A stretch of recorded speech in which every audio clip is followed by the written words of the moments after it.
তিনবার ইস্তেগফার, একবার কালিমা যদি পাঠ করে যদি ঘুমান, আপনি যদি ওই রাত্রে মারা যান, তাহলে আপনি আল্লাহর জান্নাতের মধ্যে চলে যাবেন। দিনে যদি ঘুমান, একবার কালিমা তিনবার ইস্তেগফার, 1 মিনিটের ব্যাপার, পয়রা যদি ঘুমান, আপনি যদি ওই রাত্রে মারা যান, তাহলে আপনি দিনের বেলা মারা গেলে আপনি আল্লাহর জান্নাতে যাবেন। যখনই ঘুমান আমলটা করবেন, ইস্তেগফারের আমল 3 বার আর কালিমার আমল। কারণ আপনি কালিমা পড়ে ঘুমাইছেন, আপনি ইস্তেগফার করে ঘুমাইছেন। কথা বলেন ঠিক না ঠিক? আপনি স্কুলে যাচ্ছেন, কর্মস্থলে যাচ্ছেন, আপনি মাঝে মাঝে আস্তাগফিরুল্লাহ আস্তাগফিরুল্লাহ এটা মুখে উচ্চারণ করবেন। কোন ব্যক্তি কাজে যাওয়ার জন্য রওনা দিয়েছেন, আপনি আপনার কর্মস্থলে যাবেন, ছোট বাচ্চারা স্কুলে যাবে, মহিলারা কাজ করবে, সবাই সকলের কাজ করবে। যদি ইস্তেগফারটা যদি পড়েন, আপনার পায়ের বালু, আপনার ডান পাশের গাছ, বাম পাশের গাছ আপনার জন্য আল্লাহ পাকের কাছে মাগফিরাতের দোয়া করতে থাকে। আল্লাহুম্মা গফিরহু, আল্লাহুম্মা রহমহু, আল্লাহ তুমি এই বান্দাকে মাফ করে দাও, আল্লাহ তুমি এই বান্দাকে রহম করো।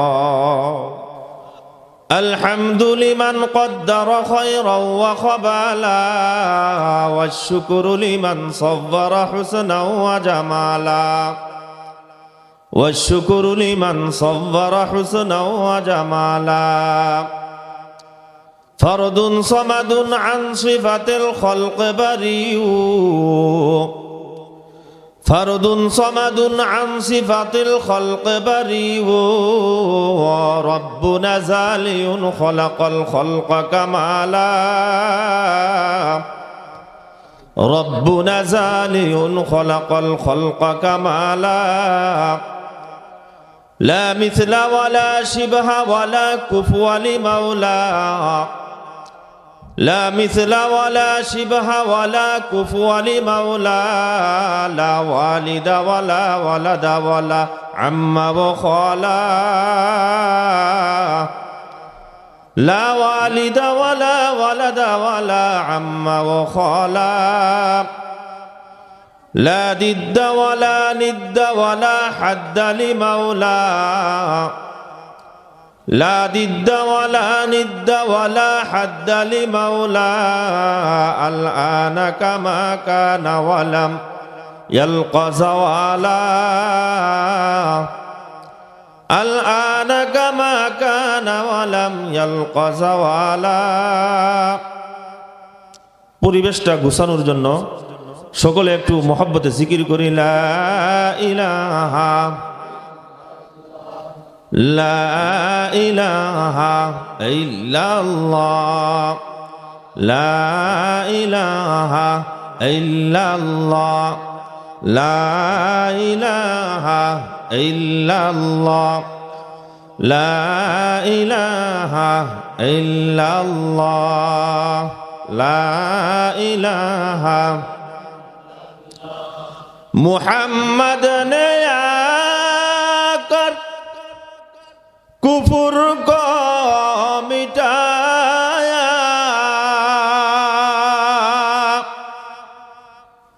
कुफर को मिटाकर सदाकत बताया।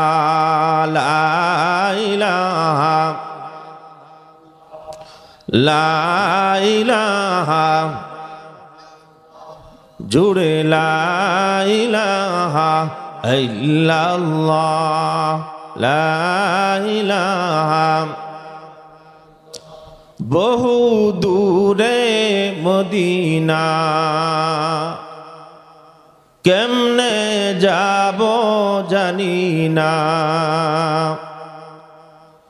আল্লাহ তুমি দয়া কর, আল্লাহ তুমি দয়া কর, পুরাও মনের বাসনা। লা ইলাহা जुड़े, ला इलाहा इल्लल्लाह, ला इलाहा इल्लल्लाह, লা ইলাহা ইল্লাল্লাহ লা ইলাহা ইল্লাল্লাহ মুহাম্মাদুর রাসূলুল্লাহ সাল্লাল্লাহু আলাইহি ওয়াসাল্লাম। তারবিয়াতুল উম্মাহ নুরানি ও হাফিজা মাদ্রাসার হাফেজ ছাত্রদের পাগড়ি প্রদান উপলক্ষে 15 ডিসেম্বর রোজ রবিবার তৃতীয় বার্ষিক ওয়াজ ও দুয়ার মাহফিল। আজকের মাহফিলের প্রধান মেহমান জনাব আলহাজ হযরত মাওলানা মুফতি মুশাররফ হুসাইন সাহেব, প্রধান অতিথি জনাব মোহাম্মদ শওকত হোসেন সরকার, সভাপতি গাজীপুর মহানগর বিএনপি। সভাপতি আজকে মাহফিলের সভাপতি জনাব আলহাজ মেজবাউদ্দিন, বিশিষ্ট সমাজসেবক ও শিক্ষানুরাগী। আমন্ত্রিত উলামায়ে কেরাম, বিশেষ অতিথিবৃন্দ, সামনে উপবিষ্ট পিতৃতুল্য মুরব্বিয়ানে কেরাম, যুবক ভাইয়ারা, পর্দার অন্তরালের মা বোনেরা, আল্লাহ পাকের দরবারে অসংখ্য গণিত শুকরিয়া যে মহান রব্বুল আলামিন আমাদেরকে নির্বাচিত করে যাচাই বাছাই করে দ্বীনি এক মজলিসে জান্নাতের বাগানে আসার বসার তৌফিক দান করেছেন। এই জন্য আপনারা খুশি না বেজার? খুশির আওয়াজ আসতে হবে না জোরে হবে? এই জন্য আমরা সকলে একবার উচ্চ আওয়াজে বলি আলহামদুলিল্লাহ। আরো জোরে বলতে হবে আলহামদুলিল্লাহ। আমি কথা বলবো, আপনারা চুপ থাকবেন, সেটা হতে পারে না। আমিও কথা বলবো, আপনারাও কথা বলবেন। কি বলেন? আমি আসছি অনেক আগে, মাগরিবের নামাজের পরপরই মনে হয়েছে সময় পাবো, বলা হয়েছে 9:15, এখন বেজে গেছে 10টা। আমাদের মুন্সিগঞ্জের দিকে সিস্টেম হইল এশারের নামাজের পর 2 জন বক্তা। এই হ্যান্ডবিলের মধ্যে শুধু 2 জন বক্তার নামই থাকে, অন্য কারো নাম থাকে না। মাগরিবের নামাজের পরে আশেপাশের ইমাম সাহেবরা চালায়, এশারের নামাজের পরে ডাইরেক্ট 2 জন বক্তা, রাতের 11টা বাজে মাহফিল শেষ। এটা হলো মুন্সিগঞ্জের সিস্টেম। এদিকের সিস্টেম আমি জানি না। এখন রাত 10:10 বেজে গেছে, অনেক রাত। আমার পরেও আরো বক্তা 2 জন। এই পর্যন্ত আপনারা কি থাকবেন না পাকবেন? আচ্ছা, ঠিক আছে। মুসলমানদের এখন আর ঘুমায়া থাকার সুযোগ নাই। কথা বলেন ঠিক না ঠিক? আপনারা ঘুমে না সজাগ? মুসলমানদের ঘুমিয়ে থাকার আর কি নাই? সুযোগ নাই। পুরা ইহুদি নাসারা বেদিনরা শুধু একমাত্র চিন্তা মুসলমানদেরকে নিয়ে। মুসলমান শেষ করো, মুসলমান এই পৃথিবী থেকে শেষ করে দাও। কিন্তু ইহুদি নাসারা বেদিনরা যতই চিন্তা করুক, মুসলমানদেরকে এদেশ থেকে শেষ করে দেওয়ার জন্য, পৃথিবী থেকে শেষ করে দেওয়ার জন্য, এটা কি কুপ্পিবাতি যে ফু মারলে নিভে যাইব? হ্যাঁ, পারবে শেষ করতে? পারবে না। আল্লাহ পাক রব্বুল আলামিন নিজে মুসলমানদেরকে এবং ইসলাম ধর্মকে হেফাজত করার দায়িত্ব নিয়েছেন কে? আল্লাহ পাক বলেন, বিসমিল্লাহির রহমানির রহিম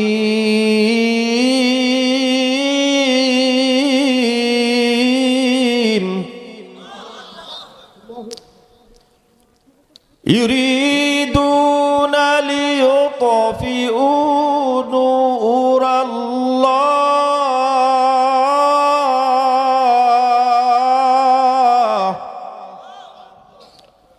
ওয়াল্লাহু মুতিম্মু নূরিহি ওয়ালাউ কারিহাল কাফিরুন।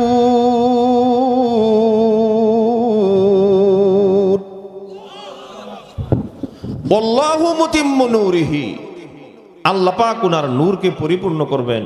ওয়ালাউ কারিহাল কাফিরুন ওয়ালাউ কারিহাল মুশরিকুন, যদিও কাফের মুশরিকরা নানান মাথা ব্যথা মুসলমানদেরকে নিয়ে, ইসলাম ধর্মকে নিয়ে, এরপরে আল্লাহ পাক বলেন তোমরা শেষ করতে পারবা না।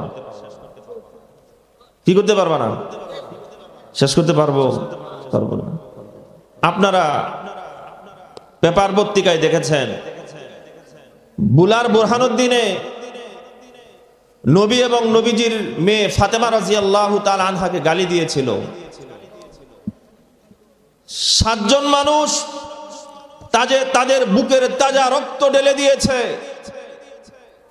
বুলাতে যে আন্দোলন করে তুলেছে, আমাদের সাবেক প্রধানমন্ত্রী তিনি বলতে বাধ্য হয়েছেন, আপনারা থামেন, আমি যদি এর সুষ্ঠু বিচার যদি না করি আপনারা আবারও আন্দোলন করবেন। মুসলমান তাদের জীবনের যে আল্লাহ এবং আল্লাহ রসুলকে বেশি ভালোবাসে, কথা বলেন ঠিক না বেঠিক? আপনারা জানেন নিউজিল্যান্ডে 51 জন মুসলমানকে হত্যা করেছিল। নিউজিল্যান্ডে 51 জন মুসলমানকে হত্যা করেছে। ফলাফল কি হয়েছে? 450 হিন্দু কালিমা পড়ে মুসলমান হয়ে গেছে। আমাদের ইন্ডিয়াতে জয় শ্রীরাম স্লোগান না দেওয়ার কারণে 17 জন মুসলমানকে হত্যা করা হয়েছে। ফলাফল কি হয়েছে? ফলাফল হয়েছে 21,000 হিন্দু কালিমা পড়ে মুসলমান হয়ে গেছে। 16 গ্রামের একদিনে 8,000 হিন্দু কালিমা পড়ে মুসলমান হয়েছে। একদিনে 8,000 মানুষ কালিমা পড়ে মুসলমান হয়েছে। দেখি 4টা খানি কথা নেই। এদের মাথা ব্যথাটা হইল যে মুসলমান, কাবাও তাদের, বাইতুল মুকাদ্দাসও তাদের, মদিনাও তাদের, নামাজও তাদের, আজানও তাদের, একামতও তাদের, সবই তাদের। আমরা কি মুসলমান দিয়ে কলা খায় আমাদেরকে বাকলটা দেয়। এই জন্য নানান ফন্দি, নানান চিন্তা ভাবনা, কৌশল ইহুদি নাসারারা কইরা যে মুসলমানকে পৃথিবী থেকে কিভাবে শেষ করা যায়, শেষ করতে পারবে না। নবীজির লাশ চুরির পায়তারা হয়েছে, এটা আপনারা শুনছেন না? নবীজির লাশ চুরি করার জন্য চেষ্টা করেছে খ্রিস্টানেরা। আল্লাহ নবী মদিনা থেকে নুরুদ্দিন জঙ্গিকে স্বপ্নে দেখাইছে, নুরুদ্দিন আমার লাশ চুরি করার জন্য সুড়ঙ্গ খনন করে এরা আমার দিকে আসতেছে। নুরুদ্দিন জঙ্গি বলছে, হুজুর এদের চেহারাগুলি দেখায়া দেন। আল্লাহ নবী স্বপ্নে ওই যারা খনন করতে চাইছে ওদের চেহারাগুলি দেখায়া দিচ্ছে। নুরুদ্দিন জঙ্গি ইরাক থেকে 12,000 মুসলমানদেরকে নিয়ে মদিনায় হাজির হয়ে গেছে। মদিনায় হাজির হওয়ার পর পুরা মদিনার মানুষদেরকে মেহমানদারির দাওয়াত, তোমাদের সকলের মেহমানদারির দাওয়াত। সকল মানুষ নুরুদ্দিন জঙ্গির মেহমানদারিতে আসলো। যে 3 জন লোক সুড়ঙ্গ খনন করে নবীজির লাশ চুরি করবে, ওই 3 জন লোক দাওয়াতের মধ্যে হাজির হয় নাই। 1 দিন, 2 দিন, 3 দিন দাওয়াতের ব্যবস্থা। নুরুদ্দিন জঙ্গি বলল, নুরুদ্দিন জঙ্গির পক্ষ থেকে মদিনার সকল মানুষদেরকে মেহমানদারির ব্যবস্থা করা হইল, কিন্তু সকল মানুষ তো এখনো মেহমানদারির ভিতরে আসতেছে না। ঘটনাটা কি? কারণটা কি? নুরুদ্দিন জঙ্গির দাওয়াতের মধ্যে এখনো কেন আসতেছে না? একজন লোক দাঁড়ায় বলল, হুজুর না আসার কারণ হইল 3 জন আল্লাহর ওলি দরবেশ, তারা একটি জায়গার মধ্যে, একটি খানকার মধ্যে বৈশা আল্লাহ পাকের ইবাদত করে, বন্দেগী করে, তারা কারো দাওয়াতে যায় না। নুরুদ্দিন জঙ্গি বলল, আমার তো ওই 3 জন লোকেরই দরকার, ওই 3 জন লোকেরই দরকার। তারা কোথায় আছে? যাও আমাকে নিয়ে যাও। নুরুদ্দিন জঙ্গি সহ কিছু সিপাহী চলে গেলেন ওই 3 জনের কাছে। ওই 3 জনের কাছে চলে গেছে জঙ্গি সহ, নুরুদ্দিন জঙ্গি সহ সিপাহীকে নিয়ে ওই 3 জনের কাছে চলে গেছে। দরজার মধ্যে গিয়া নক করছে, দরজা খোল। দরজা খোলা যাবে না, আমরা ইবাদত করতে। ঘুমাবেন যখন ওই ঘুমান, কিন্তু রাত্রের ঘুম দিনের ঘুমের চেয়ে আরামদায়ক। আল্লাহ পাক বলছেন, ওয়াজআলনাল লাইলা লিবাসা, ওয়াজআলনাল লাইলা লিবাসা। রাত্রের ঘুম দিনের ঘুমের চেয়ে আরামদায়ক বেশি। আপনারা যখন ওই ঘুমাতে যান, ঘুমাতে গেলে একবার কালিমায়ে তয়্যিবা, কয়বার? এই কালিমায়ে তয়্যিবা আমরা সবাই পারি না? যদি কালিমায়ে তয়্যিবাটাই যদি আমরা না পারি, তাহলে আমরা মুসলমান হওয়ার সার্থকতাটা কোথায়? একবার কালিমায়ে তয়্যিবা লা ইলাহা ইল্লাল্লাহ মুহাম্মাদুর রাসূলুল্লাহ। একবার কালিমা, তিনবার ইস্তেগফার। লম্বা ইস্তেগফার পড়ার দরকার নাই। আপনি যখন ঘুমানোর জন্য বিছানায় যাবেন, একবার কালিমা তয়্যিবা লা ইলাহা ইল্লাল্লাহ পাঠ করবেন। তিনবার ইস্তেগফার, আস্তাগফিরুল্লাহ আস্তাগফিরুল্লাহ আস্তাগফিরুল্লাহ। আমলটা করতে পারবেন না? পারবেন না? তিনবার ইস্তেগফার, একবার কালিমা যদি পাঠ করে যদি ঘুমান, আপনি যদি ওই রাত্রে মারা যান, তাহলে আপনি আল্লাহর জান্নাতের মধ্যে চলে যাবেন। দিনে যদি ঘুমান, একবার কালিমা তিনবার ইস্তেগফার, 1 মিনিটের ব্যাপার। পয়রা যদি ঘুমান, আপনি যদি ওই রাত্রে মারা যান, তাহলে আপনি দিনের বেলা মারা গেলে আপনি আল্লাহর জান্নাতে যাবেন। যখনই ঘুমান আমলটা করবেন। ইস্তেগফারের আমল 3 বার, আর কালিমার আমল। কারণ আপনি কালিমা পড়ে ঘুমাইছেন, আপনি ইস্তেগফার করে ঘুমাইছেন। কথা বলেন ঠিক না ঠিক? আপনি স্কুলে যাচ্ছেন, কর্মস্থলে যাচ্ছেন, আপনি মাঝে মাঝে আস্তাগফিরুল্লাহ আস্তাগফিরুল্লাহ এটা মুখে উচ্চারণ করবেন। কোন ব্যক্তি কাজে যাওয়ার জন্য রওনা দিয়েছেন, আপনি আপনার কর্মস্থলে যাবেন, ছোট বাচ্চারা স্কুলে যাবে, মহিলারা কাজ করবে, সবাই সকলের কাজ করবে। যদি ইস্তেগফারটা যদি পড়েন, আপনার পায়ের বালু, আপনার ডান পাশের গাছ, বাম পাশের গাছ আপনার জন্য আল্লাহ পাকের কাছে মাগফিরাতের দোয়া করতে থাকে। আল্লাহুম্মা গফিরহু আল্লাহুম্মা রহমহু। আল্লাহ তুমি এই বান্দাকে মাফ করে দাও, আল্লাহ তুমি এই বান্দাকে রহম করো। জমানার শ্রেষ্ঠ বুজুর্গ হাসান বসরি রহমাতুল্লাহি আলাইহি, উনার নাম কে বা না শুনছে? আপনারা কি হাসান বসরির নাম শুনেন নাই? জামানার শ্রেষ্ঠ বুজুর্গ হাসান বসরি, উমরে ফারুক রাদিয়াল্লাহু তাআলা আনহুর জামানায় উনার জন্ম। উনি যখন ছোট বাচ্চা মানুষ, আমরা তো এখন তাহানিক করাই না, তাহানি করতে হইল ছোট বাচ্চা হওয়ার পর কোন একটা আল্লাহওয়ালা বুজুর্গের মুখ থেকে একটা খেজুর চাবায়া ওই ছোট বাচ্চার মুখের মধ্যে লাগায়া দেওয়া। ওর তো এতটা খেজুর খাইতে পারবে না, হালকা যাই লালা লালা খাইলো, ওই বুজুর্গের সুহবত তার ভিতরে এটা আসর করবে। তাহানিক করান না। হাসান বসরি রহমাতুল্লাহি আলাইহি ওনার আত্মীয় স্বজনরা খলিফাতুল মুসলিমিন উমরে ফারুক রাদিয়াল্লাহু তাআলা আনহুর কাছে নিয়ে গেছেন। গিয়া বলতেছেন, ওগো খলিফাতুল মুসলিমিন, আমাদের এই বাচ্চাটাকে তাহানিক করায়া দেন, তাহানিক করায়া দেন। তাহানিক তো আগে বললাম, এই যে খেজুর বা কোনো কিছু মুখের মধ্যে বুজুর্গ মানুষ চাবায়া মুখের মধ্যে লাগাই দেন, তাহানিক। আমাদের এই বাচ্চাটাকে তাহানিক করায়া দেন।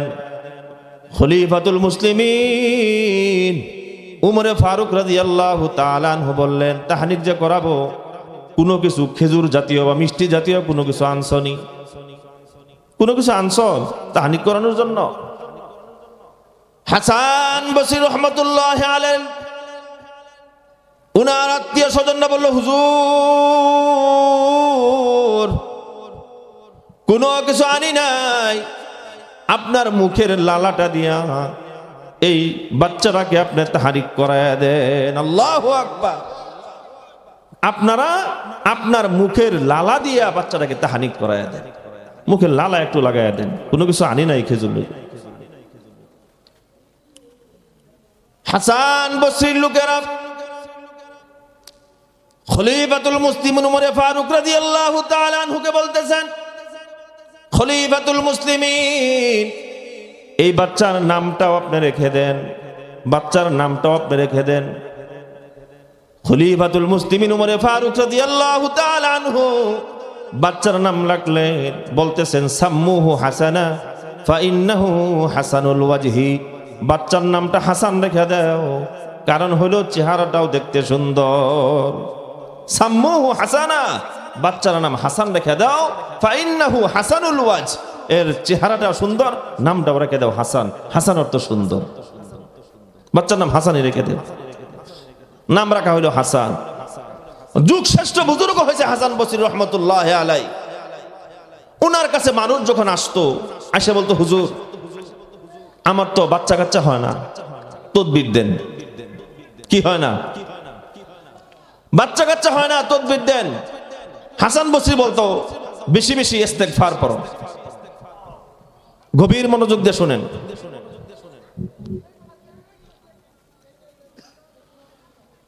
এদিক সেদিক তাকায় না, তাদের মনোযোগ শুনে আমারও মনোযোগ নষ্ট হয়ে যায়, যে না জানি ওইদিকে কি শুনে।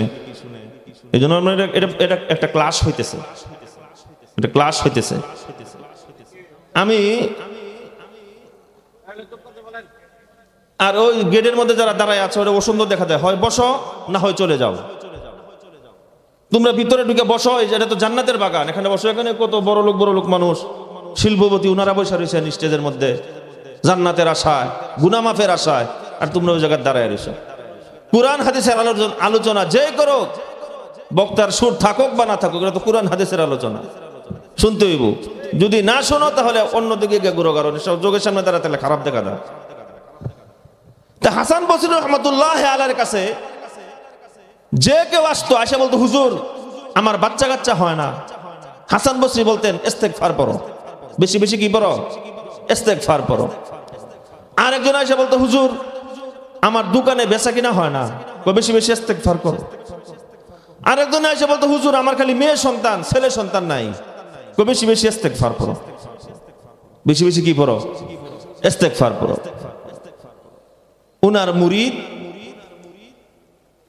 জিজ্ঞাসা করতেছেন, হুজুর উনার খাদেম যে হাসান বসরি যে খাদেম, উনি বলতেছেন, হযরত যে কেউ আপনার জন্য যে কোনো রোগের কারণে আসে, সমস্যা নিয়ে আসে, আপনি খালি বলেন ইস্তেগফার পড়ো, ইস্তেগফার পড়ো। সব রোগের ঔষধ একটাই। সব রোগের ঔষধ কি? একটাই। অনেক সময় আপনারা দেখবেন লোকাল বাসগুলিতে, কি বাসগুলিতে, কথা কয় না, কি বাসগুলিতে, লোকাল বাসগুলিতে ঔষধ নিয়ে উঠে। কি নিয়ে উঠে? ঔষধ নিয়ে উঠে। ওরা উঠে সাইরে সামনে, আপনি তো মনে করেন বাসের দিকে, যে আপনারা যেরকম এদিকে তাকায় আছেন, সামনের দিকে তাকায় আছেন, আমি উঠলাম লেকচারার, উঠে সেরিয়া সে একটা প্রথমে একটা লেকচার দেয়, তার ওষুধের গুণ বর্ণনা করে, সেটা বলে, আসেননি কোনো এমবিবিএস ডাক্তার আমার ওষুধটার সাথে চ্যালেঞ্জ করার জন্য। তোর ওষুধের সাথে চ্যালেঞ্জ করবার লাগি এমবিবিএস ডাক্তার লোকাল বাস উঠতে বসে রয়েছে। এইটা আপনাদেরকে একটা দান্দার মধ্যে ফেলাইছে। কের মধ্যে ফেলাইছে? কিছুক্ষণ পরে বলে, লেকচার দেওয়ার পর বলে, ও আপনার 5 প্যাকেট লাগবে তো, আসতেছি। আপনি তো সামনের দিকে তাকায় রয়েছেন, পিছনে বলছে আপনার তো 5 প্যাকেট লাগবে, আসতেছি। আসলে কিচ্ছু না, চাইছে না। এখন আপনি চিন্তা করেন যে দূর, ওর 5 প্যাকেট লাগবে, তাহলে আমি 2টা প্যাকেট নেই। কথা বলেন ঠিক না বেঠিক? জামানার শ্রেষ্ঠ বুজুর্গ হাসান বসরি রহমতুল্লাহ আলাইহি, উনার শারকিদ উনাকে জিজ্ঞাসা করে, হুজুর যে কেউ আপনার কাছে আসে, আসিয়া বলে আমার সন্তানাদি হয় না, আপনি বলেন ইস্তেগফার পড়ো। আরেকজন আসে বলে দোকানে বেচা কিনা নাই, খালি বলেন ইস্তেগফার পড়ো। আরেকজন বলে আমার মেয়ে সন্তান, ছেলে সন্তান নাই, বলেন ইস্তেগফার পড়ো। হাসান বসরি রহমাতুল্লাহ আলাইহি বলেন, এগুলা যা কিছু হচ্ছে সব গুনাহের কারণে হচ্ছে, ইস্তেগফার পড়ো, সব কিছু সমাধান হয়ে যাবে। বেশি বেশি ইস্তেগফার পড়ো, সব কিছু সমাধান হয়ে যাবে। 4 মাযহাবের এক মাযহাবের ইমাম, উনার নাম আপনারা শুনেছেন, ইমাম আহমদ ইবনে হাম্বল রাহমাতুল্লাহি আলাইহি। ইমাম আহমদ ইবনে হাম্বল রাহমাতুল্লাহি আলাইহি অনেক বড় বুজুর্গ, আল্লাহর ওলি। উনার ব্যাপারে বলা হয়, কোন এলাকায় যদি দ্বীনি কাজের জন্য যাইতেন, কোন এলাকায় যদি দ্বীনি কাজের জন্য যাইতেন, তাহলে ওই এলাকাটা হেদায়েতের নূর দ্বারা ভরপুর হয়ে যাইত। ওই এলাকাটা হেদায়েতের নূর দ্বারা ভরপুর হয়ে যাইত। এত বড় বুজুর্গ, আল্লাহর ওলি ইমাম আহমদ ইবনে হাম্বল। ইমাম আহমদ ইবনে হাম্বল কিতাবের ভিতরে আসছে, কোন এক এলাকায় গিয়া, মনে করেন আপনাদের লতিফপুর গিয়া, কথার কথা আর কি বলতেছি, আপনাদের লতিফপুর আইসা দাওয়াতি কাজ করার পর যখন রাত্র হয়ে গেল, এক বাড়িতে গিয়া সাইরা ইমাম আহমদ ইবনে হাম্বল রহমতুল্লাহ আলাইহি দরজার মধ্যে নক করছে, আমাদের আমাদের জাহিলি নক নয়, সুন্নতি তরিকায় নক করছে। উনি সালাম দিছেন, আসসালামু আলাইকুম ওয়া রাহমাতুল্লাহি ওয়া বারাকাতুহু। রাত হয়ে গেছে, গেছেরা সুন্নতি তরিকায় নক করছে। আর আমরা তো গেছেরা বলি, কেউ বাড়িতে আসেননি, বিপদে পড়ছি, উড়ে, এরকম বলি না, বলি না। ইমাম আহমদ ইবনে হাম্বল রাহমাতুল্লাহি আলাইহি সালাম দিয়েছেন, ওই লোক ঘর থেকে বাহির হয়েছে, বাহির হয়ে দেখে উনি তো ইমাম আহমদ ইবনে হাম্বলকে, কে ইমাম মালিক, কে ইমাম শাফি, কে আবু হানিফা, এগুলা চিনে না। মোট কথা হইল, ও আলেম উলামা দেখলেই সে তেলে বেগুনে জ্বলে ওঠে, দাড়ি টুপি দেখলেই তার মাথাটা নষ্ট হয়ে যায়। এমন কিছু মানুষ বাংলাদেশে আছে না নাই? আপনাদের লতিফপুরের কথা আমি বলি না, আপনাদের লতিফপুরে নাও থাকতে পারে, বাংলাদেশে আসেনি আমি জানতে চাই। দাড়ি টুপিওয়ালা দেখলেই মাথাটা গরম হয়ে যায়, এরকম লোক আছে না নাই? কিন্তু একটা কথা মনে রাখবেন, যে ব্যক্তি উলামায়ে কেরামের সাথে হিংসা রাখবে, বিদ্বেষ রাখবে, গঙ্গোহী রহমতুল্লাহ আলাইহি বলেছেন, তাকে কবর দেওয়ার পর তোমাদের যদি বিশ্বাস না হয়, কবর খনন করে দেখবা, তার চেহারা কেবলার দিকে নাই, অন্যদিকে ঘুরাইয়া দেওয়া হয়েছে। আর আমাদের সাবেক প্রধানমন্ত্রী, এই যে আল্লাহ পাক যার অধপতন চায়, আল্লাহ, এটা আমি শুধু প্রাসঙ্গিক, এটা আমার আলোচ্য বিষয়, আমি শুধু একটু বলতেছি। আল্লাহ পাক যার অধপতন চায়, তাকে উলামায়ে কেরামের পিছনে লাগায় দেয়, উলামায়ে কেরামের পিছনে লাগায় দেয়। ঠিক ঠিক বলেন না মেয়া, আপনাদের এই ঠিক ঠিক বলা লজ্জাকর, লজ্জা হয় ঠিক ঠিক বলার কারণে। ওই দিন নূর হোসেন নুরানি সাহেব, মুন্সিগঞ্জের পীর সাহেব, উনি বলছেন যে আপনারা ঠিক বলেন, এই ঠিক বলা লজ্জাকর মেয়া। রমজান মাসে ইফতারি সামনে নিয়ে বসছে, ওই ইফতারি সামনে থেকে আলেম উলামাদেরকে ধরে পুলিশে নিয়ে যায়। আপনারা কি একদিন জুতা মিছিল, জারু মিছিল করছেন? করছেন? এখন ঠিক ঠিক বলেন, এতদিন কইয়াছিলেন, কেউ তো বললেন না যে রমজান মাসে এই ইফতারির সামনে রেখেছিল, তারাবির নামাজের সময় হুজুরদেরকে কেন জেলখানায় নেওয়া হবে, এই কথা তো এতদিন বলেন নাই। খাইতে পারছে না, লেকিন আল্লাহ পাক যার অধপতন চায়, উলামায়ে কেরামের পিছনে লাগায় দেয়। কথা বলেন ঠিক না বেঠিক? এখন ওই লোক দাড়ি টুপি দেখলে মাথাটা নষ্ট। ইমাম আহমদ ইবনে হাম্বল রহমতুল্লাহ আলাইহি বলছেন যে আপনাদের বাড়িতে কি রাত্রে একটু থাকা যাবে? না না, আমাদের বাড়ি থাকার জায়গা নেই, যান। কোন জায়গায় যাবেন আপনি? যান, এনে রাতে থাকার জায়গা নাই। ইমাম আহমদ ইবনে হাম্বল রহমতুল্লাহ আলাইহি আস্তে আস্তে হাঁটি হাঁটি পা পা করে চলে গেলেন, মনে করেন আপনাদের বাদাইল বাজারে। বাদাইলটা বাজার না, এটা বাদাইল বাজারে চলে গেছে। ওইখানে গিয়া দেখে সমস্ত দোকানপাট বন্ধ হয়ে গেছে, একটা দোকান খোলা। ওই দোকানের মালিকও ক্যাশ নিয়ে বাড়িতে চলে গেছে। একজন কর্মচারী, ছোট বাচ্চা, 17-18 বছরের একজন কিশোর, ওই ছেলেটা দোকানের ভিতরে মনে করে এরকম ভাবে প্লেট এগুলা দোয়া পাকলা করতেছে, হোটেল দোয়া পাকলা করতেছে। ইমাম আহমদ ইবনে হাম্বল রহমতুল্লাহ আলাইহি প্রথমে গিয়া সাইরা ওই যুবককে সালাম দিছে, আসসালামু আলাইকুম। যুবক আহমদ ইবনে হাম্বলের সালামের উত্তরে বলেন, ওয়া আলাইকুমুস সালাম ওয়া রাহমাতুল্লাহি ওয়া বারাকাতুহু। ইমাম আহমদ ইবনে হাম্বল রহমতুল্লাহ আলাইহি যুবকের সালামের উত্তর শুনে উনি বুঝে ফেলেছেন এই যুবকের ভিতরে চালান আছে। যুবকের ভিতরে কি আছে? চালান আছে, যুবকের ভিতরে মাল আছে। এটা ইমাম আহমদ ইবনে হাম্বল রহমতুল্লাহ আলাইহি বুঝে ফেলেছেন।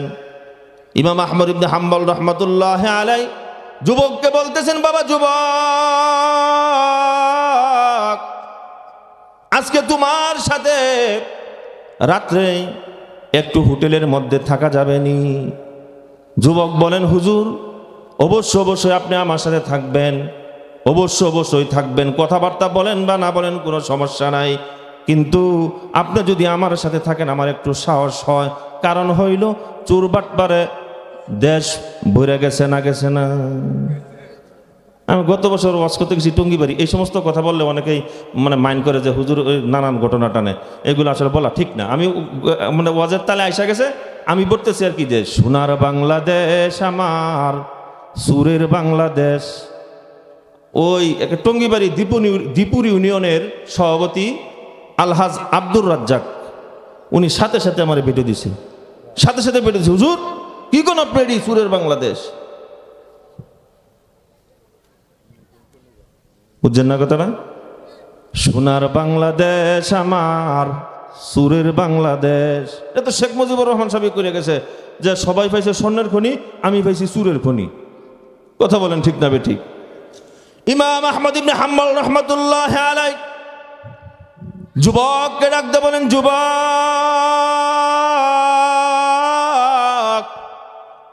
রাতে তোমার সাথে একটু থাকা যাবে নি?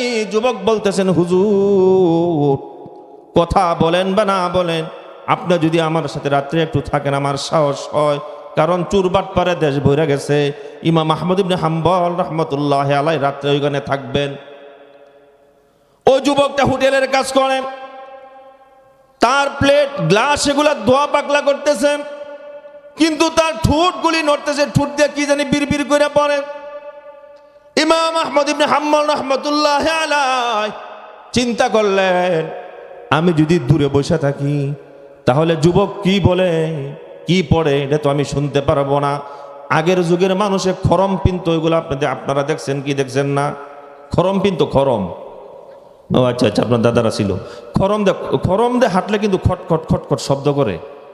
ইমাম আহমদ ইবনে হাম্বল রহমতুল্লাহ আলাইহি পায়ের খরমগুলি উনি খুইলা যুবক কি পরে আস্তে আস্তে করে যুবকের কাছে চলে গেছে, আস্তে আস্তে করে যুবকের কাছে চলে গেছে।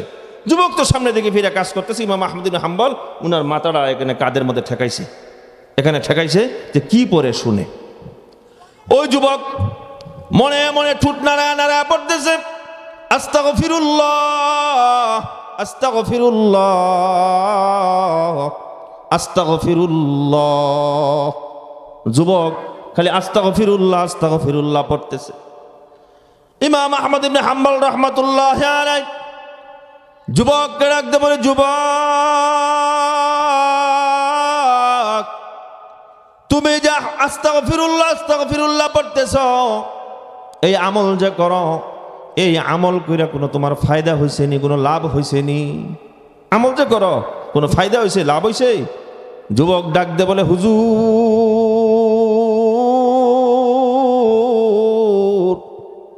আস্তাগফিরুল্লাহ পড়ার কারণে আমার এই পরিমাণ ফায়দা হয়েছে, আমার মনের ভিতরে যা কিছু উদয় হয় আমি ওইগুলা চাওয়ার আগে পেয়ে যাই। মুসলমান ভাইরা রে আমার মনের ভিতরে যা কিছু উদয় হয় আমি চাওয়ার আগেই পেয়ে যাই। ইমাম আহমদ ইবনে হাম্বলকে ডাকতে বলে, হুজুর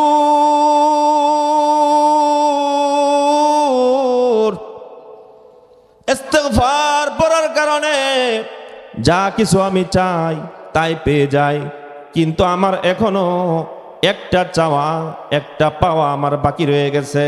ইমাম আহমদ ইবনে হাম্বল রহমতুল্লাহ আলাইহি যুবককে ডাকতে বলে, যুবক কি তোর পাওয়া বাকি রয়ে গেছে? যুবক ডাকতে বলে, হুজুর আমার একটা পাওয়া বাকি রয়েছে, হইল আমি কাজের ভেজালে, কাজের কারণে একজন মালিকের চাকরি করি, এই কারণে আমি এখনো পর্যন্ত এই যুগের শ্রেষ্ঠ বুজুর্গ ইমাম আহমদ ইবনে হাম্বলকে দেখার সুযোগ হয় নাই। ইমাম আহমদ ইবনে হাম্বলকে দেখার কি হয় নাই? ইমাম আহমদ ইবনে হাম্বল কই কই? কথা কয় না, কই? ইমাম আহমদ ইবনে হাম্বল রহমাতুল্লাহ আলাইহি যুবককে ডাকতে বলে, বাবা যুবক তোর ইস্তিগফারের পাওয়ার এত বেশি, এত বেশি, তোর ইমাম আহমদ ইবনে হাম্বলের কাছে যাওয়ার প্রয়োজন হয় নাই। আল্লাহ পাক রব্বুল আলামিন ইমাম আহমদ ইবনে হাম্বলকে তোর কাছে পৌঁছায়া দিছে। ইমাম আহমদ ইবনে হাম্বলকে তোর কাছে পৌঁছায় দিছে। এই হলো ইস্তেগফারের পাওয়ার। এই জন্য ইস্তেগফার বেশি বেশি করার দরকার আছে না নাই? আরেকটা ঘটনা বলি। মিশরের রাজধানীর নাম কি? জোরে কয় না, আস্তে আস্তে কয় যে আবার যদি ভুল হয়ে দা আরেক যন্ত্রণা না। মিশরের রাজধানীর নাম হলো কায়রু। কি নাম? এই কায়রুতে একজন শ্রেষ্ঠ সন্ত্রাসী ছিল। কি সন্ত্রাসী? শ্রেষ্ঠ সন্ত্রাসী, যে এলাকায় বাহির হইলে, আপনাদের লতিফপুর রাস্তাটাতে হাঁটলে এলাকার দোকানদাররা পর্যন্ত থর থর করে কাঁপত, মহিলারা রাস্তা দিয়ে হাঁটতো না বড় ভয়ে। কত বড় সন্ত্রাসী চিন্তা করেন, কত বড় সন্ত্রাসী চিন্তা করেন। ওর ভয়ে মহিলারা রাস্তা দিয়ে হাঁটতো না। ওর যদি কোনো কিছুর প্রয়োজন হইতো, দোকানের মধ্যে খালি গেছে ইঙ্গিত দিয়ে চলে যেত। কি দিয়ে চলে যেত? ইঙ্গিত দিয়ে চলে যেত, বাসায় পৌঁছায় দিতে হইতো। কোথায় পৌঁছায় দিতে হইতো? বাসায় পৌঁছায় দিতে হইতো। এত বড় সন্ত্রাসী। আবার তার বিবি হইল আল্লাহওয়ালা। কিওয়ালা? অনেক সময় মহিলারা যদি নেককার হয়, আল্লাহওয়ালা হয়, স্বামীর জীবন পাল্টা যায়। কথা বলেন ঠিক না বেঠিক? মহিলারা যদি নেককার হয়, আল্লাহওয়ালা হয়, একজন দিনদার মহিলার কারণে, একজন দিনদার মহিলার কারণে একজন স্বামীর জীবনের অবস্থা পাল্টে যেতে পারে। কথা বলেন ঠিক না বেঠিক? মহিলার কারণে। এই মিশরের রাজধানী কায়রুর যে সন্ত্রাসী, ওর নাম হইল হাফিজ। কি নাম? এটা আবার কোরআনের হাফিজ না, আবার কের হাফিজ না। ওই জন্য লেখা আছে হাফেজ ছাত্রদের পাগড়ি প্রদান উপলক্ষে। এটা কোরআনের হাফেজ না, এটা আবার এটা জারোয়ার হাফেজ। কের হাফেজ? অনেক সময় নামে নামে ফেস থাকে না, থাকে না, নামে নামে ফেস থাকে না, থাকে না। বড় মেয়ের ফিয়নের নাম হয়েছে সালাম। বড় মেয়ের ফিয়নের নাম কি? সালাম। এখন দরজার মধ্যে নক করছে সালামে। কে? সালাম স্যার। কব আলাইকুম আসসালাম। আবার নক করছে, কে? সালাম স্যার। কব আলাইকুম আসসালাম। নামের ও কি আসলে সালাম দিতেছে না? ওর নাম সালাম। ও কায়রুর যে সন্ত্রাসী, ও কি কোরআনের হাফেজ না জারোয়ার হাফেজ? জারোয়ার হাফেজ। সন্ত্রাসী তো। ওর বয়ে মহিলারা পর্যন্ত থরথর করে কাঁপে। এলাকার দোকানপাট সব খালি আঙ্গুল দিয়ে ইশারাতে জায়গা বাসাত পৌঁছায় দেওয়ার লাগে। এত বড় সন্ত্রাসী। কিন্তু ওর বিবি হইল নেককার, আল্লাহওয়ালা, তাহাজ্জুদের নামাজ পড়ে, এই ওলিয়া উলিয়াদের কিতাবাদি পড়ে, বুজুর্গদের কিতাবাদি পড়ে, এগুলা পড়ে। আর আল্লাহ পাকের কাছে দোয়া করে, আল্লাহ আমারে আর কতদিন তুমি হারাম খাবাইবা? এটা তোমার কিসের কুদরতের খেলা? আমারে দিয়ে তুমি হারাম খাবাইতেছ, আর আমারে দিয়ে রাতে তাহাজ্জুদের নামাজ পড়াও, আবার হারাম খাবাও। হারাম খাবায় না ইবাদত কবুল হয় না? আমার স্বামী হারাম কামাই করে, আমারে হারাম খাবায় রাতে তাহাজ্জুদের নামাজ পড়াও, এটা আবার তোমার কিসের খেলা? আমার স্বামীর হেদায়েত দাও, আর না হয় আমাকে তার কাছ থেকে সরাইয়া দাও। একদিনের ঘটনা, ওই মিশরের হাফিজ সন্ত্রাসী করে অনেক খাবার নিয়ে আসছে, ভালো ভালো খাবার নিয়ে আসছে। বিবিকে ডাকতে বলতেছে, বিবি রে,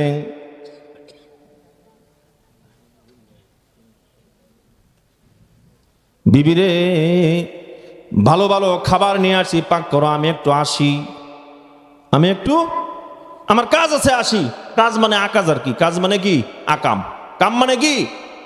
আকাম। সন্ত্রাসী করবার যাই, খানা বালবালা করে পাক করো, আমি আসতেছি। হাফিজের স্ত্রী ভালো ভালো খাবার পাক করে টেবিলের উপর রাখছে। দুপুর বেলা হাফিজ যখন সন্ত্রাসী কইরা বাড়িতে আসছে, বাড়িতে আসার পর হাফিজ যখন খানা খাবে, টেবিলের উপরে খাবার তৈয়ার, উনি প্লেটগুলি আলগি দিছে, বাটির ভিতরে খাবার প্লেট ডাকা, প্লেটগুলি আলগি দিছে।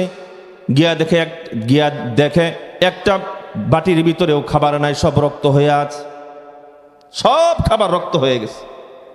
এখন হাফিজ তো পুরা গরম হয়ে গেছে, বলতেছি, বিবি খাবার কোথায়? খাবার টেবিলের উপরে। খাবার টেবিলের উপরে? কি বলো খাবার টেবিলের উপরে? একটার ভিতরেও খাবার নাই, সব রক্ত রক্ত। বিবি এবার মুস্কি মুস্কি হাসে, মুস্কি মুস্কি হাসে আর বলে, এতদিন পরে নি কবুল হইছে, এতদিন পরে নি কবুল হইছে। কাদের কুদ রতদারি বরকামাল আনতা হাসবি আনতা রব্বি জুল জালাল। কাদের কুদ রতদারি বরকামাল আনতা রব্বি আনতা হাসবি জুল জালাল। বিবি মনে মনে হাসে আর বলতেছে, দুদিন পরে নি আমার দোয়া কবুল হয়েছে। হাফিজ বিবির মুখ থেকে এই কথা শোনার পর বিবিকে বলতেছে, বিবি রে কি কবুল হয়েছে? এখন হাফিজ নরম হয়ে গেছে, বিবি গরম হয়ে গেছে। বিবি ডাকতে বলে, স্বামী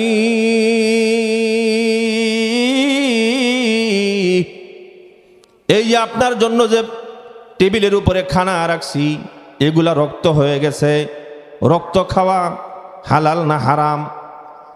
আপনি কি বুঝেন না রক্ত খাওয়া হারাম? আপনি খাবার আনছেন, বালবালায় খাবার আনছেন, বাজার করে আনছেন, আমি পাক করে টেবিলের উপর রাখছি, সবগুলি রক্ত হয়ে গেছে।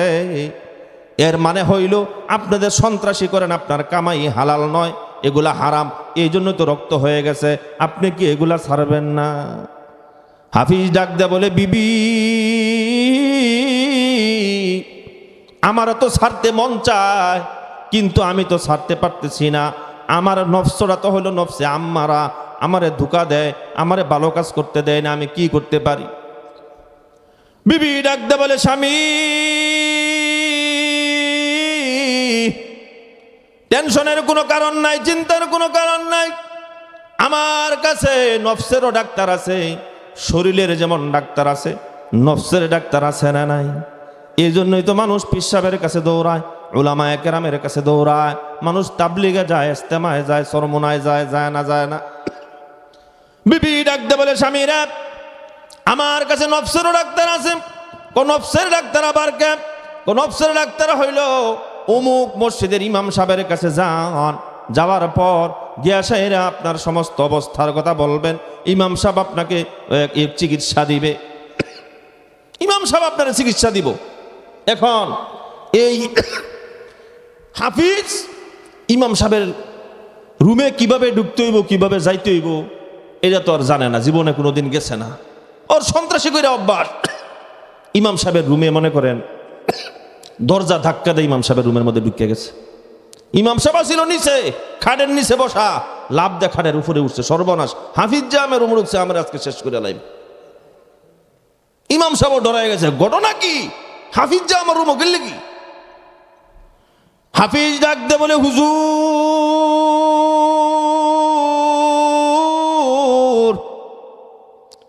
আজকে হাফিজ আপনাকে মারতে আসে না, হাফিজ আসছে আজকে নিজে মরতে আসছে, আপনাকে মারতে আসে না। কি কস? কহ ঠিক। ঘটনা কি? আমার বিবি আপনার কাছে পাঠাইছে, আপনি নাকি নফসের ডাক্তার, আমার নফসের চিকিৎসা করেন। তুই পারবি নি? ফারুম পারবি? ফারুম। ইমাম সাহেব এবার বলে, তোর কাজ করতে হইব তিনটা। কাজ করতে হইব কয়টা? তিনটা। এক নাম্বার হইল, এক নাম্বার হইল তোর 5 ওয়াক্ত নামাজ পড়তে হইব তাকবীরে উলার সাথে। 5 ওয়াক্ত নামাজ পড়তে হইব তাকবীরে উলার সাথে। ইমাম সাহেব যখন আল্লাহু আকবার বলবো, তুই সাথে সাথে আল্লাহু আকবার বলবি, এটা হচ্ছে তাকবীরে উলা। তাকবীরে উলার সাথে 5 ওয়াক্ত নামাজ পড়তে হইব, পারবি? পারো। আজান দিব, অজু করে মসজিদে যামোগা, আজান দিব, অজু করে মসজিদে যামোগা। টেনশনের কারণটা কি? ফারো মেডা হুজুর ফারো। 2 নাম্বার কি? প্রতিদিন ইস্তেগফার পড়তে হইব 1000 বার। কোনো সমস্যা নাই, 1000 দানার একটা তাসবিহ বানামু, প্রতিদিন 1000 বার তাসবিহ পড়ো। 3 নাম্বার, কয় নাম্বার? Radio 3 number. কেন হলো, অনেক দিন যদি জমিনের মধ্যে যদি বৃষ্টি না হয়, আল্লাহ পাক কিন্তু মনে করেন একেবারে হুট মারিয়া একসাথে বৃষ্টি দেয়ালা না, আগে ঠান্ডা বাতাস দেয়, হালকা হালকা ছিটা ছিটা বৃষ্টি, এরপরে প্রবল বৃষ্টি দেয়। কথা বলেন ঠিক না ঠিক? ইমাম সাহেব পরে আস্তে আস্তে লাইন আনতেছে, 5 ওয়াক্ত নামাজের কথা বলছে, এরপর ইস্তেগফারের কথা বলছে। এখন 3 নাম্বারটার জন্য রেডি পারবি নি? ফারুক হুজুর কন। এখন বাঙ্গা একটা টিন লইবি হাতে। কি লইবি? বাঙ্গা একটা থালি লইবি। বাঙ্গা একটা, আগের যুগে শহীদাররা ওই যে দেখতেন না, বাঙ্গা থালির মধ্যে ফিটায় ফিটায় বাড়ি বাড়ি এলান করতো, ঘোষণা করতো কোনো কিছু। এটা দেখছেন না আপনারা? তো কথা কন না কা, দেখছেন না? দেখছেন? আচ্ছা, তে বাঙ্গা একটা প্লেট হাতে নিবি, নিয়ে সেরা এটারে পুরা মিশরে বাইরাবি, ঘুরবি গারবি, বাইরাবি, আর বলবি যে হাফিজ একজন সন্ত্রাসী ছিল। কি ছিল? হাফিজ একজন সন্ত্রাসী ছিল। আপনাদের অনেক সম্পদ, মাল সামানা সব কিছু লুণ্ঠন করেছে হাফিজে, আপনাদের অনেক ক্ষতি করেছে, আপনাদের ইজ্জত নষ্ট করেছি, আপনাদের সম্পদ নষ্ট করেছি। আজকে হাফিজের কাছে যাদের সম্পদ হাফিজে নষ্ট করছে, হাফিজের বাড়িতে যাইবেন, হাফিজ তার বাবার পৈতৃক সম্পত্তি বিক্রি করিয়া সমস্ত সম্পদ দিয়া দিব, আপনারা হাফিজের বাড়িতে যাইবেন। বুঝছেন নি কথা? হাফিজের বাড়ি যাবেন, এই কথা কইবি, ফিডাইবি, আর পুরা শহর ঘুরবি, হাফিজ মাথা নিসমিদে বসে রয়েছে, কোনো কথা কয় না। মনে মনে চিন্তা হইল, যে হাফিজে জীবন বড় মানুষের আঙ্গুলের ইশারা দিয়ে কাজ করছে, এই হাফিজে বলে বাঙ্গা থালি ফিডাইব, আর মানুষের বাড়ি বাড়ি গেছে কইব সম্পদ জ্ঞান আনবেন বাড়িতে, আমার বাবার পৈতৃক সম্পত্তি বিক্রি করে আপনাদেরকে টাকা দিব। এইটা সম্ভব নেই। মাথা নিসমিদে হাফিজ কোনো কথা কয় না। কিন্তু হাফিজের মন আল্লাহ পাক কবুল করে লাইছে না? হুজুরে কি হাফিজ পারবি? দাও করে না। 3 বার যখন হুজুর বলে হাফিজ পারবি নি, হুজুর এটাও পারবো। আল্লাহু আকবার বলেন। হুজুর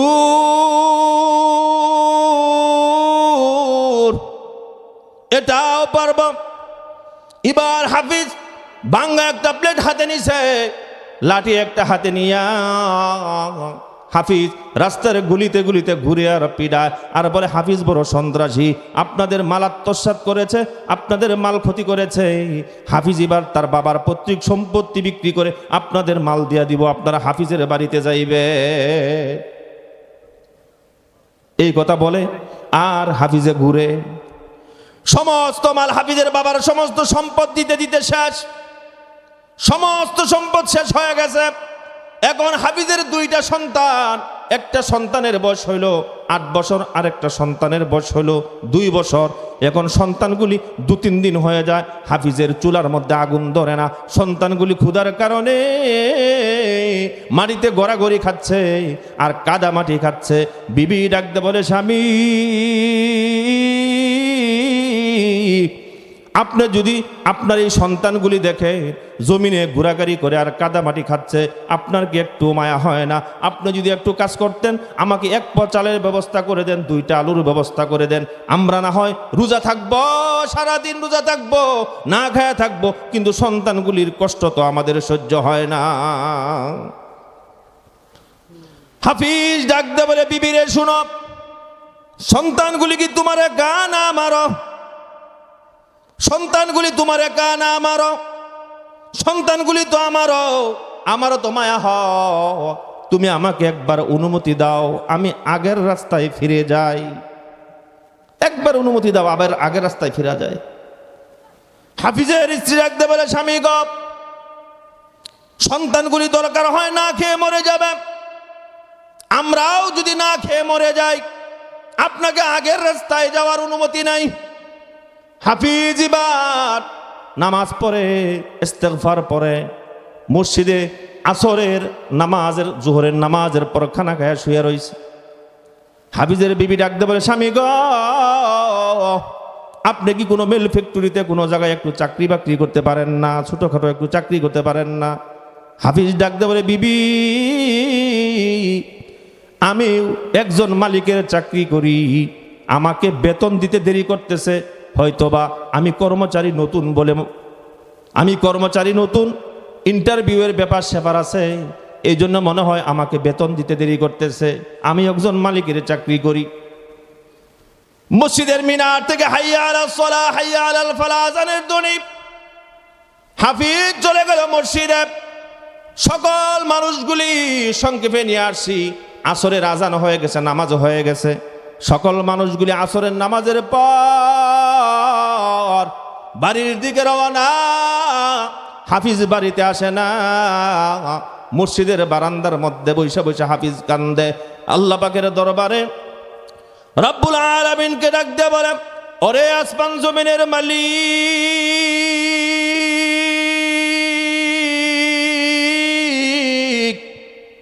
মানুষের সবচেয়ে বড় লজ্জা হইল তার বিবির সামনে লজ্জা, স্ত্রীর সামনে লজ্জা হইল মানুষের সবচেয়ে বড় লজ্জা।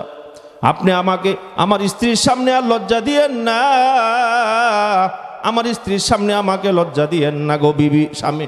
আল্লাহ আপনি আমাকে একটা রিজিকের ব্যবস্থা কইরা দেন। এই কথা বলে যখন হাফিজ কান্দাকাটি শুরু করছে, চোখের পানি মুছার জন্য হাফিজ তার দুই হাতকে চোখের মধ্যে রাখছে, রাখে চোখ যখন জারি দিছে, চোখ হাত যখন সরাইছে, দেখে হাফিজের বাড়ি থেকে ধোঁয়া উঠতেছে, চুলার থেকে ধোঁয়া উঠতেছে। হাফিজ চোখের পানি মুছতে মুছতে বাড়ির দিকে দৌড় গ্যাসাইরা বলতেছে, বিবি রে, আমি দৌড় দিছি মসজিদ থেকে, আমাদের বাড়ি থেকে চুলা থেকে আগুন দেখা যায়, আগুনের ধোঁয়া দেখা যায়। না জানি তুমি কোথাও থেকে টাকা পয়সা ধার করে বা চাল ডাল এগুলো ধার করে নিয়ে আসছো, আমি এগুলা কোত্থেকে দিব? এই জন্য আমি দৌড়ায় বাড়িতে আসছি।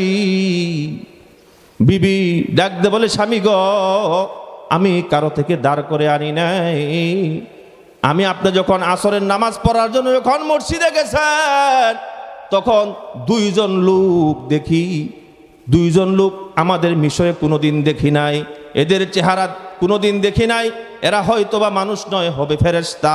এরা দেখি এক একজনে প্রতি মাথার মধ্যে করে 4-5 বস্তা করে এরকম ভাবে আটা চাউল নিয়ে আইন না, এরকম ভাবে বাড়ির উঠানের মধ্যে এরকম ভাবে ভরপুর করে দিয়েছে। মাথার মধ্যে আটা চাউল এগুলা উঠানের মধ্যে ভরপুর করে দিছে, পাকঘরের মধ্যে মনে করেন লবণ ডাল তেল এগুলা ভরপুর করে দিছে। আর যাওয়ার সময় বলে গেছে হাফিজের স্ত্রী, হাফিজকে বলিস যে লাইনে আছে আল্লাহ পাকের কাজ করতেছে, এই আল্লাহ পাকের গোলামি যাতে হাফিজ না ছাইরা দে। লা ইলাহা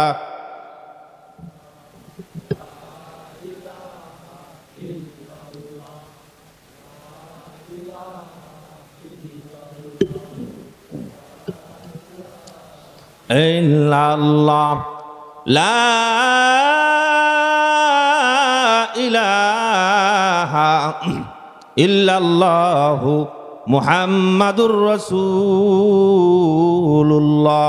সাল্লাল্লাহু আলাইহি ওয়াসাল্লাম।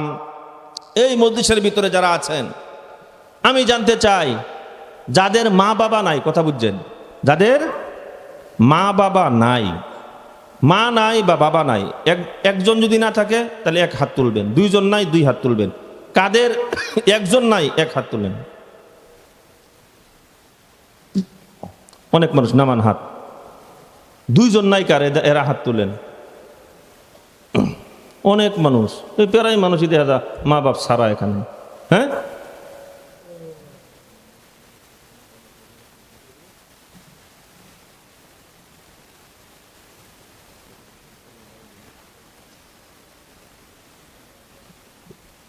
এখন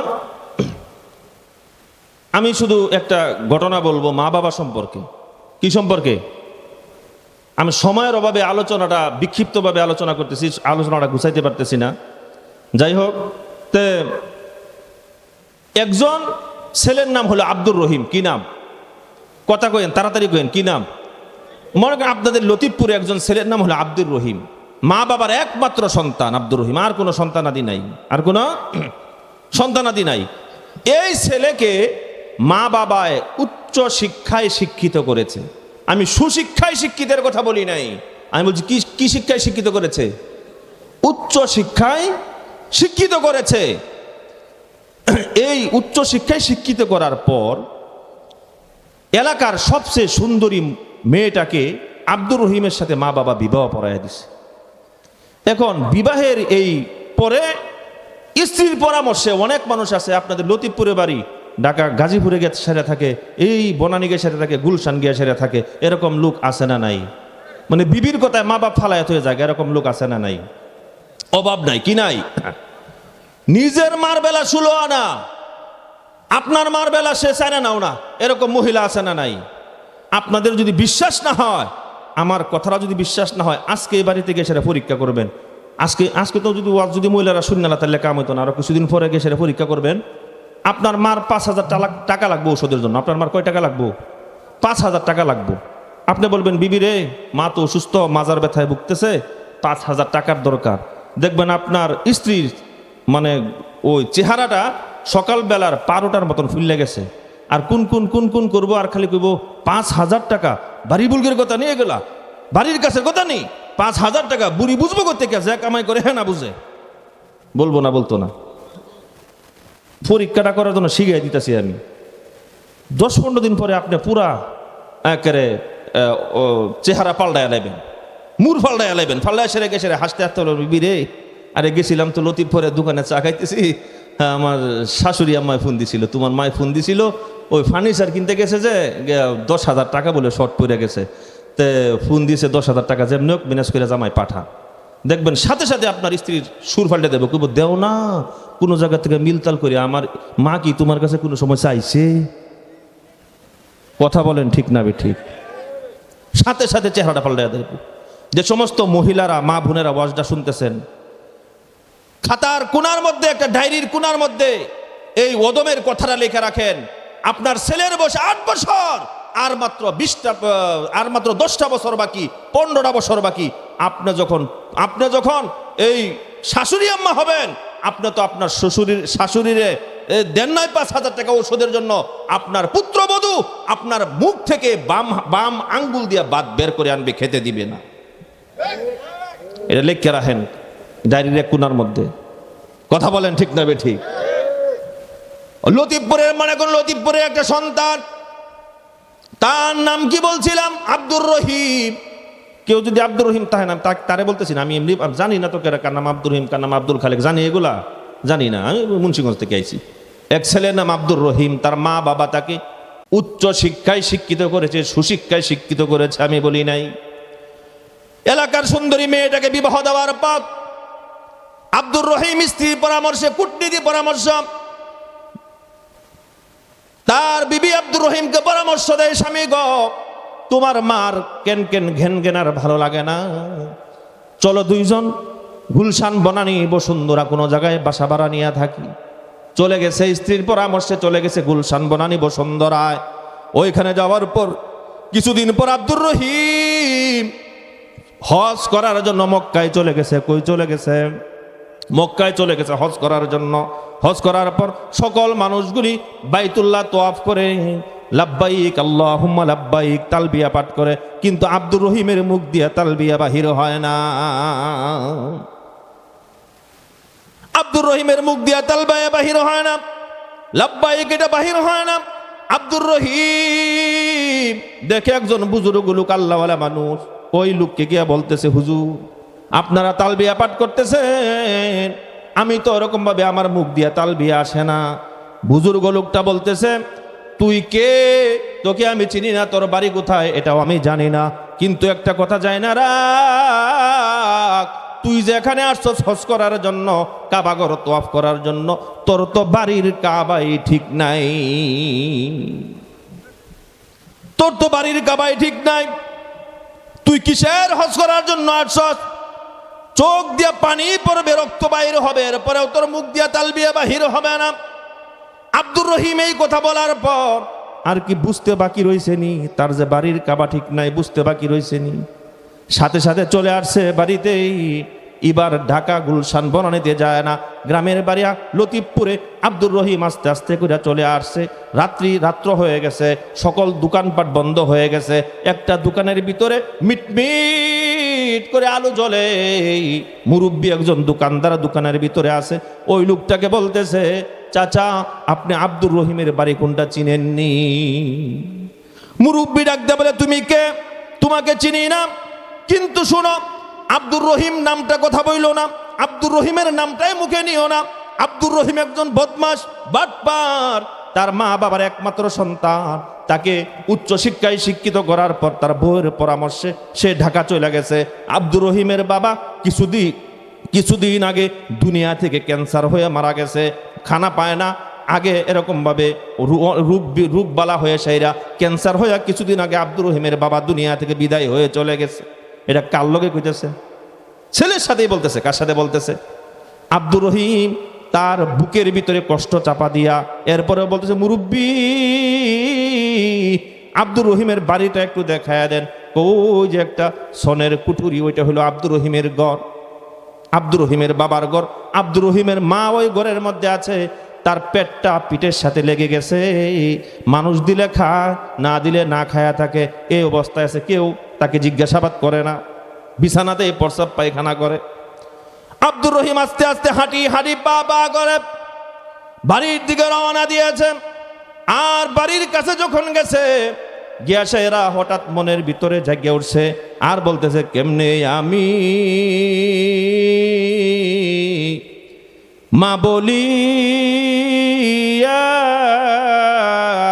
ডাকিব,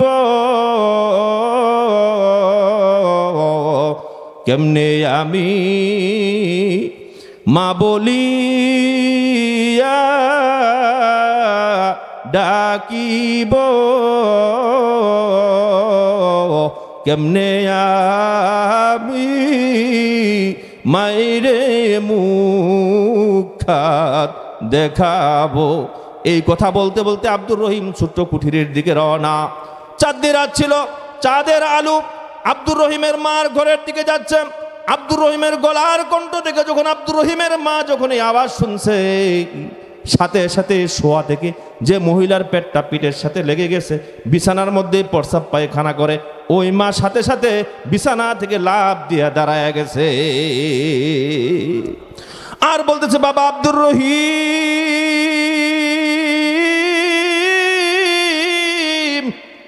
তুই কেমন আছিস বল। আব্দুর রহিম তার মাকে জড়ায় ধরে কান্দে আর বলে, আম্মু